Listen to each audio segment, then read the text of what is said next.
all new staff then, correct? Uh, Except for some raises.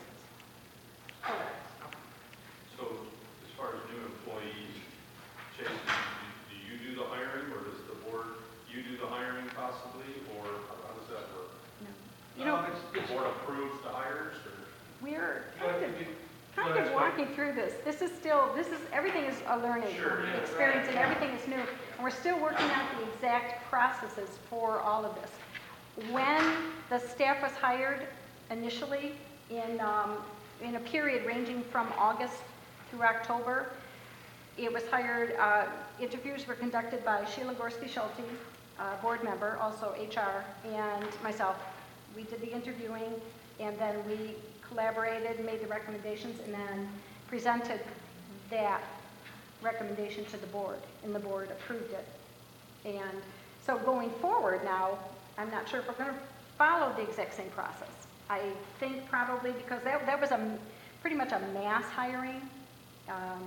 Yeah, quite a bit of, as I said, everything was new. We were building this from scratch. At this point, probably, I would be conducting the interviews along with the other librarians, and then we would make recommendations on hiring.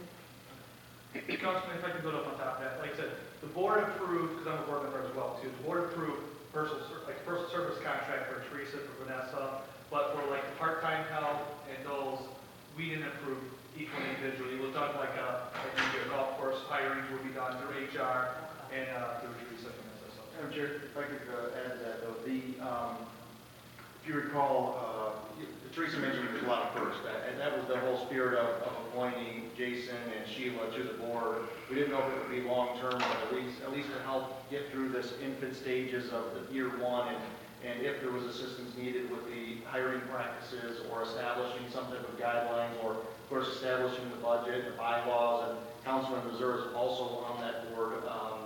And you know, I think one or two of those positions actually may be coming up soon for expiration.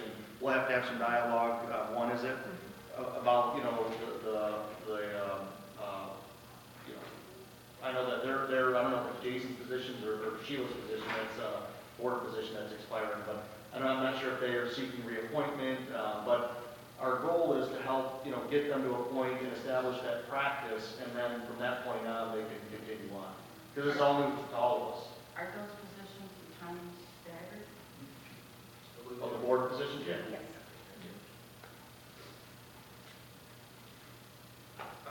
Another question I had was with professional services. I noticed an increase of $5,500. What does that reflect in the budget? Well, when we have to seek legal advice, that is the amount that we projected we would be using the legal services, the Corporation Council over this next year. Well, I guess that kind of goes into the beginning stages. You're Right. appointing legal counsel. He had to What is that? approve the bylaws. Right now, we're we are reviewing our current policies and adding to our policy manual, and those will need to be looked at by legal counsel and then sent back to the board for approval. So those types of things. I guess similar questions with contractual services. I noticed a $42,000 increase there as well. What is that? Now, the bulk of contractual services, the Library Network, TLN, we are a member of the Library Network Cooperative. They provide our patron database, our bibliographic database. Those are called shared automation services. Okay. So all of that, we pay for that. We pay for a delivery, 5-day-a-week delivery. There are trucks that go among a 5-county area, dropping books off, returning, and taking books to deliver to other places. So that's all included in that line. Let me grab what else. The books we buy and the other services that we contract for. We have access to, and we're increasing access to different online services. We have Overdrive, that's a downloadable ebook and audio service. We just started, or will be starting in the next week or two, Freegal access to music downloads and Consumers Report database. So we're increasing our online presence as well as our books and materials line. So all of that, and then, as I said, adding them to the catalog so that people have the benefit. You could take your library card and go to any one of the 60 libraries around. Well, that is a service that we contract with for the library network. They provide that. Do you know how much out of that dollar amount is the library network? Would you say was the bulk of that? Yes. I'm trying to, this year that we're in, it was 189,000, Okay. this current year that we're in. Okay.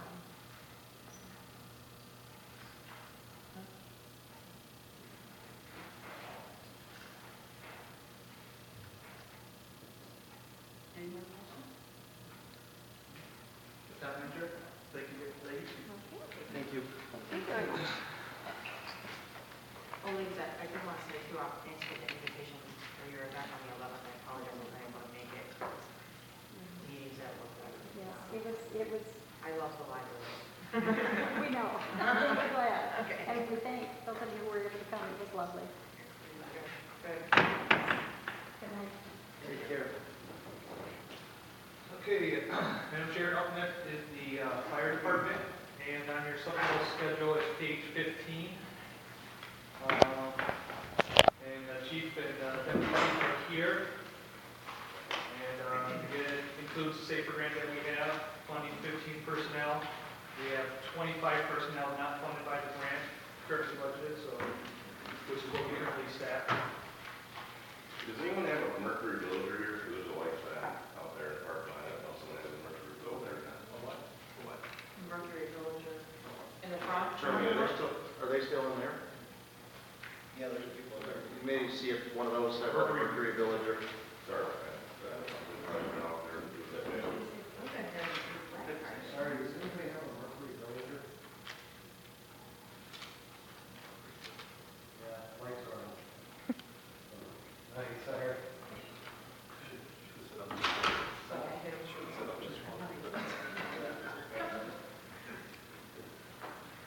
Okay, so, any questions for Chief?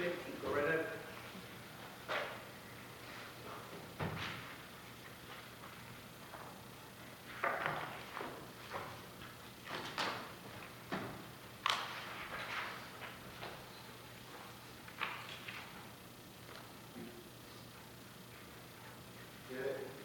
Chief and Jason, or maybe the mayor, have we started meetings yet?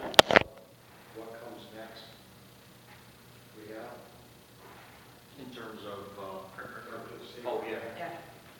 Well, we've started some preliminary meetings. There's kind of quite a bit that are going to go into it because we're also looking at, which isn't reflected in here, but Chief Portis is going to present to the group a potential revenue opportunity through a possible agreement with HealthLink. I know that he's pretty confident that there's a way that we can enhance the agreement and give the city of Taylor some additional opportunity in it. But that will also encompass life beyond the grant discussions and, the potential of, there's more SAFER grants out there. One just actually expired that we've discussed possibly pursuing that we opted not to. That small one we're talking. Yeah.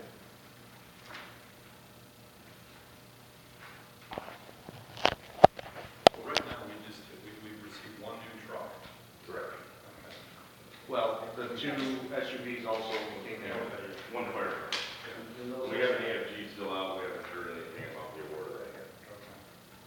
and the other two trucks we just received, the smaller ones, they are used by who? Chief, well, they're not used by anybody yet. There will be an item on the next agenda to have the retrofits done on them, and so they'll have to go back out. How long of a timeline for that? 60 days. 60 days? And then they'll come back in, and then they'll be put in service. Think about one at Station 2, Station 3, and two paramedics go on those vehicles, and they'll kind of run first to the runs that we have, to the rescue runs, so that larger trucks are saving a little bit of wear and tear on it. And have we heard anything about the other grant, the fire truck? Not yet. I've heard something about Alan Park getting something, but I checked it today, I didn't see any awards given. Eagle announced that they were received with SAFER. I saw that. Okay, it wasn't the AFG. No AFG awards. And they received quite a few vehicles last year too, wasn't it? Or something. They received Did they? They got some trucks, though, too. They may have, I don't recall. But they did get some type of an equipment grant? It was a